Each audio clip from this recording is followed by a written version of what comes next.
પાટણ જિલ્લાના જાત્રા ગામ ખાતે આવેલી શ્રી રામચંદ્રજી ભગવાનના મંદિર ખાતે ગણપતિ ભગવાન અને હનુમાન દાદાની પ્રાણ પ્રતિષ્ઠા મહોત્સવ સાથે સાથે રામકથાનું આયોજન કરવામાં આવ્યું હતું। જાત્રા ગામ ખાતે ભવ્ય રામચંદ્ર ભગવાનના મંદિરે શિખર ધ્વજારોહણ અને ગણપતિ દાદા તથા હનુમાનજી દાદાની પ્રાણ પ્રતિષ્ઠા મહોત્સવ સાથે સાથે ભવ્ય રામકથા શ્રી રામચરિત માનસનું રસપાન વક્તા બટુક મોરારજી બાપુના મુખે કરવામાં આવ્યું હતું। નજુપરાના શ્રી રામ આશ્રમના મુખે આ રામકથાનું આયોજન કરવામાં આવ્યું હતું, જેમાં મોટી સંખ્યામાં લોકો ઉપસ્થિત રહ્યા હતા। સાધુ સંતો અને રાજકીય અગ્રણીઓ સહિત ગામના લોકો અને અન્ય મહાનુભાવોની ઉપસ્થિતિમાં આ કાર્યક્રમને શોભાવ્યો હતો।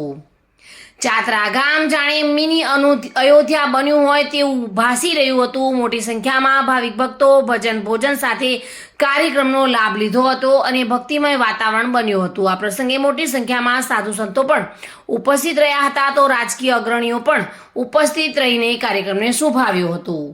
જેની ઘણા સમયથી આપણે રાહ જોઈ રહ્યા હતા એવી રામ જન્મભૂમિ અયોધ્યાની અંદર જ્યારે 20, 21 ને 22 તારીખે આ પ્રાણ પ્રતિષ્ઠા મહોત્સવ ઉજવાઈ રહ્યો છે, ત્યારે અમારું જે જાત્રા ગામ છે એની અંદર પણ જાત્રા રામજી મંદિરનો ધ્વજારોહણ કાર્યક્રમ જે છે એ પણ એના સંજોગો પણ અયોધ્યાના જેવા જ મળ્યા છે અને એ જ તારીખ જ્યારે મળી છે ત્યારે અમે ગામ લોકો ધન્યતા અનુભવીએ છીએ કે એ જ સમયે અમારા ગામમાં પણ રામજી મંદિર પર ધજા ચડશે।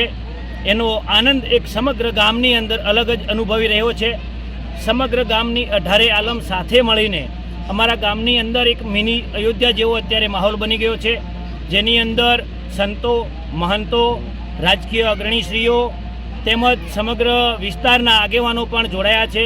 અહીંયા ઉપસ્થિત રહી અને અમને એક કામ કરવાની હૂંફ પૂરી પાડી છે। તેમજ આપણા નજુપુરા આશ્રમથી બાપુ પણ 3 દિવસથી અહીં કથા અમને એક સરસ મજાનું આયોજન કરીને સંભળાવી રહ્યા છે।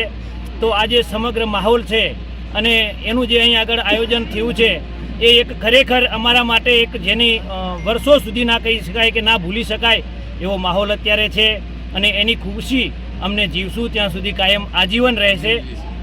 ધન્યવાદ। વસંત કડિયા સાથે bureau report, today Gujarati news.